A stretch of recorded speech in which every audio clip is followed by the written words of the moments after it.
Hello students, पिछले lecture में हमने आपको इलेक्ट्रिक पोटेंशियल तथा इलेक्ट्रिक फील्ड के बारे में आपको बताया था, जिसे वैद्युत क्षेत्र तथा वैद्युत विभव कहते हैं।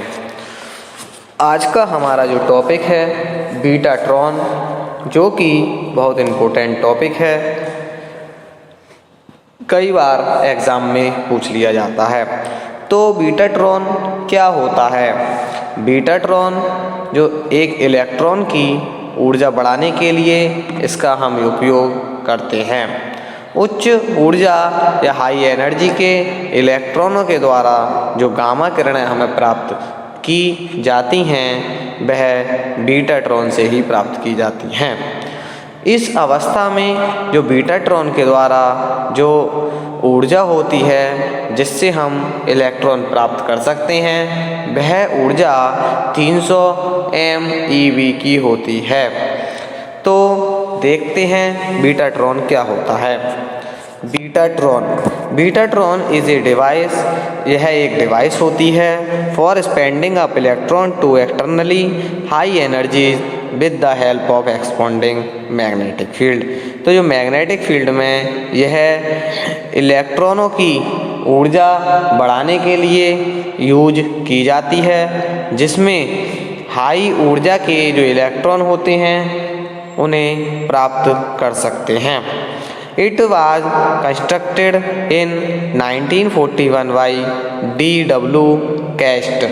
तो इसका जो संरचना की थी वह D.W. Cast ने सन 1941 में की थी। जो K.W. Cast ने बीटाट्रॉन को किस प्रकार उन्होंने बनाया, यह उनकी लैब का फोटो है।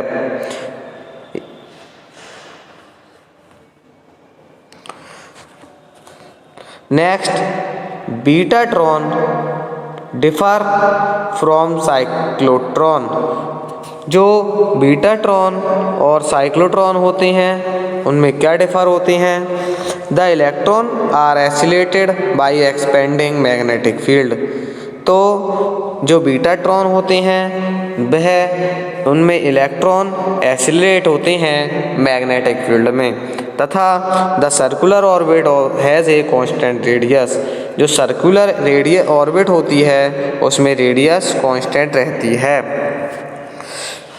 Different between according to their generation. तो अलग अलग जनरेशन के हिसाब से जो बीटाट्रॉन है वह यहाँ पर अलग अलग तरीके से यहाँ पर आपको शो किए गए हैं। इसमें जो ऊपर वाला है वह बीटाट्रॉन का F9 प्रकार का है, नीचे वाला F11 और जो इधर वाला साइड वाला है वह बीटाट्रॉन UIUC F8 टाइप का बीटाट्रॉन है। Next, constant radius of betatron. तो इसमें क्या होता है, इसमें जो वैक्यूम कैंप होता है तथा ऊपर जो है इसमें इंजेक्टर लगा हुआ है जिसमें कैथोड है, और अंदर जो है उसमें इलेक्ट्रॉन मूव कर रहे हैं। इसमें जो R यहाँ पर दिखाया गया है आपको, वह इसकी रेडियस है। अब हम इसकी संरचना की बात करते हैं। तब इसकी संरचना किस प्रकार होती है? इसमें एक जो वलयाकार या टोरॉइड डोनट आकृति का एक निर्वात कोष्ठ होता है। Betatron consist of highly evacuated angular tube the known as doughnut chamber. तो जो बीटाट्रॉन में एक ट्यूब लगी होती है बलाकार, जिसे हम डोनट चैम्बर कहते हैं। तो इसमें जो विद्युत चुंबकीय ध्रुवों के इसे बीच में रखते हैं। जो लिख रहा है the chamber is placed between the poles of electromagnetic excited by a alternating current. तो इसे इस चैम्बर को कहाँ पर रखते हैं? पोल्स ऑफ इलेक्ट्रोमैग्नेटिक के पोल्स के बीच में तब इसकी जो फ्रिक्वेंसी है 60 हर्ट्ज से 180 हर्ट्ज तक की जो AC करंट होती है, जो इस मैग्नेट को 60 से 180 हर्ट्ज तक की AC करंट प्रभावित करके परिवर्तित चुंबकीय क्षेत्र हम इसमें प्राप्त कर लेते हैं।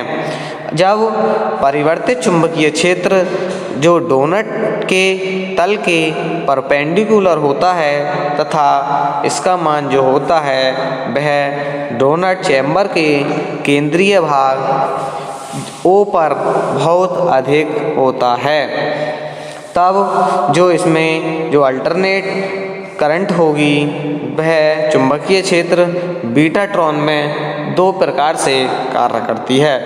तो पहला जो कार्य होता है वह विद्युत चुंबकीय प्रेरण द्वारा गतिशील इलेक्ट्रॉन पर स्पर्शीय त्वरण का कार्य करती है, और जो दूसरे प्रकार का इसमें कार्य होता है वह इलेक्ट्रॉन को स्थायी वृत्ताकार पथ में घूर्ण कराने के लिए आवश्यक अभिकेंद्रीय बल प्रदान करता है।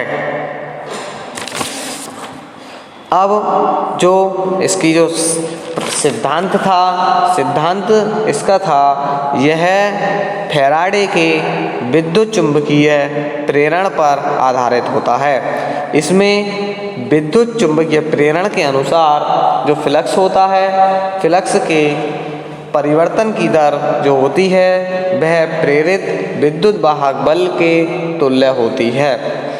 यदि एक क्लोज्ड पाथ में फ्लक्स को हम चेंज करें तो यह वक्राकार बंद पथ की प्रेरित विद्युत बल रेखाएं इसमें उत्पन्न होंगी, जिसके अनुदिश इलेक्ट्रॉन के गति करने पर स्पर्श रेखीय त्वरण हमें प्राप्त होगा, जो कि इलेक्ट्रॉन की ऊर्जा को बढ़ाता है। यह हमारा इसका सिद्धांत था, प्रिंसिपल था, जो अभी हमने आपको बताया कि यह विद्युत चुंबकीय प्रेरण के नियम पर आधारित होता है। अब बात हम करते हैं इसके वर्क प्रोसेस की। तो इसके वर्क प्रोसेस में जब हम प्रत्यावर्ती चुंबकीय क्षेत्र की जो तीव्रता शून्य से बढ़ाकर अगर शुरू करते हैं तो इसमें डोनट में इलेक्ट्रॉनों का प्रवेश हो जाता है। जो आपको यहाँ पर ये फिगर दिखाया गया है, यह बीटाट्रॉन की एक छड़ है। इसमें यहाँ पर साउथ पोल तथा इधर नीचे की तरफ नॉर्थ पोल आपको यहाँ दिखाए हैं। यहाँ पर बीटाट्रॉन की ये बीच में ट्यूब है, डोनट आकार की ट्यूब यहाँ पर दिखाई गई है, और जो इलेक्ट्रॉन हैं इसमें इलेक्ट्रॉन अंदर चुंबकीय क्षेत्र में रखने पर साउथ पोल की तरफ मूव कर रहे हैं।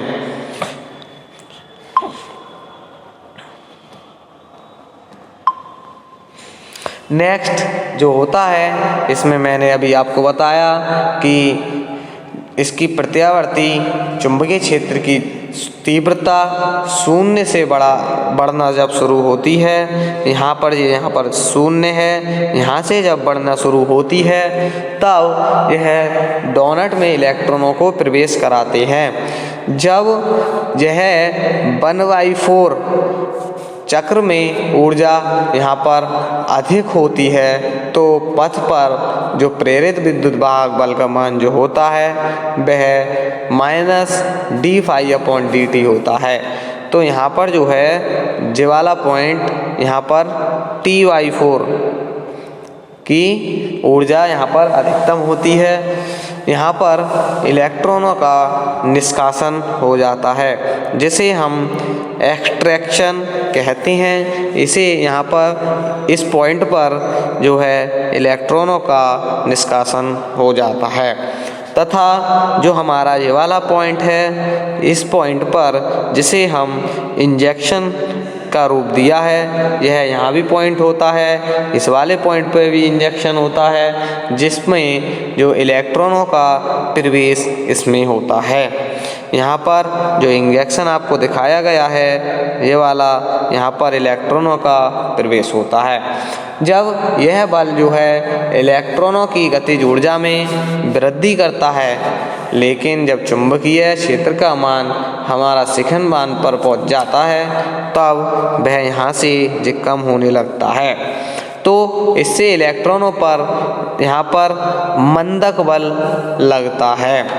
इस क्षण में इलेक्ट्रॉनों को पथ से हटा देते हैं, अर्थात जो है इसका टाइम जो है T/2 T/4 समय पर बढ़ता रहता है। अब बीटाट्रॉन की कंडीशन की बात करते हैं, तब हम इसमें जो इंड्यूस्ड ईएमएफ है, इंड्यूस्ड ईएमएफ का जो फॉर्मूला होता है वह equal to d/dt phi d के इक्वल होता है। इसे हमने यहाँ पर इक्वेशन नंबर फर्स्ट डिनोट कर लिया। जो यहाँ पर फाई है वह फ्लक्स है और बी जो है वह यहाँ पर मैग्नेटिक फील्ड है। तब जो work done on the electron in one revolution, तो वन रेवोल्यूशन में जो इलेक्ट्रॉनों द्वारा किया गया कार्य होता है वह इंड्यूस्ड ईएमएफ इनटू चार्ज के इक्वल होता है। तब जो इंड्यूस्ड ईएमएफ हमारा d/dt phi v इंटू जो चार्ज है वह E है। अब thus the work done must be equal to the tangential force F acting of the electron multiply by the length of the orbit path. जो work done होता है वह tangential force जिसे हम F इंटू जो electrons होते हैं, electron की लेंथ जो होती है डिस्टेंस, उसके इक्वल होता है। तब force into distance equal to work done, तो फोर्स F है हमारा और डिस्टेंस है 2πr। तब जो वर्क डन होगा F into 2πr equal to d/dt phi v into E। हमने इक्वेशन नंबर जो यहाँ पर ये वाली थी और ये वाली इक्वेशन को इक्वल लिखा, तब जो F की वैल्यू हमारे पास आई F equal to minus E/2πr into d/dt phi v। हमने इस वाली इक्वेशन को इक्वेशन नंबर 2 डिनोट कर लिया। अब इसमें क्या होता है कि यहाँ पर जो वेग होते हैं वह वोल्ट b के जो वेलोसिटी है b के इलेक्ट्रॉन के लिए जो वृत्ताकार पथ पर जो अभिकेंद्रीय बल जो होगा या सेंट्रीफ्यूगल फोर्स जिसे हम कहते हैं वह किस प्रकार होगा। Ev equal to mv²/r। जो यहाँ पर जो वाला है यह सेंट्रीफ्यूगल फोर्स जिसे Ev इक्वल टू mv²/r से डिनोट करते हैं। अब जो हमारा मोमेंटम जो होता है संवेग जिसे हम कहते हैं mv इक्वल टू BER, जिसे हमने इक्वेशन नंबर 3 से डिनोट कर लिया है। अब according to Newton law the force is defined at the rate of change of momentum P equal to mv। तो न्यूटन के दूसरे नियम से अगर हम देखते हैं कि संवेग परिवर्तन में जो दर होता है F इक्वल टू dp/dt होता है, तो P इक्वल टू होता है mv। हमने mv की वैल्यू यहाँ पर पुट करी, तब जो हमारे पास F equal to d/dt BER यहाँ पर हमारे पास आ गया। अब हमने यहाँ पर इसका डिफरेंशियल अगर हम करते हैं तो ER हमारे पास बाहर और अंदर dv/dt रह गया। अब हमने इस वाली इक्वेशन को इक्वेशन नंबर 4 डिनोट कर लिया। तब to maintain the radius constant the value of F given is equation second and equation number 4। Equation number 2 तथा 4 से क्या होगा, न्यूमेरिकली हैंस तो E upon 2πr into d phi upon d t equal to जो होता है E r d v upon d t के। तब ई से तो ई कैंसिल हो जाएगा, तब हमारे पास क्या बचेगा, d upon d t phi equal to 2πr² d v upon d t. तो यह भी एक बीटाट्रॉन का एक प्रतिबंध है। अब हम जब इसका इंटीग्रल करेंगे, इंटीग्रल करने पर हमारे पास phi equal to 2πr² b आ जाता है। This is known as betatron condition. तो यह जो कंडीशन होती है वह बीटाट्रॉन की कंडीशन होती है। यह फॉर्मूला बीटाट्रॉन का होता है जिससे हम इलेक्ट्रॉनों के जो इसमें बनते हैं उसके लिए हम इसे यूज़ करते हैं।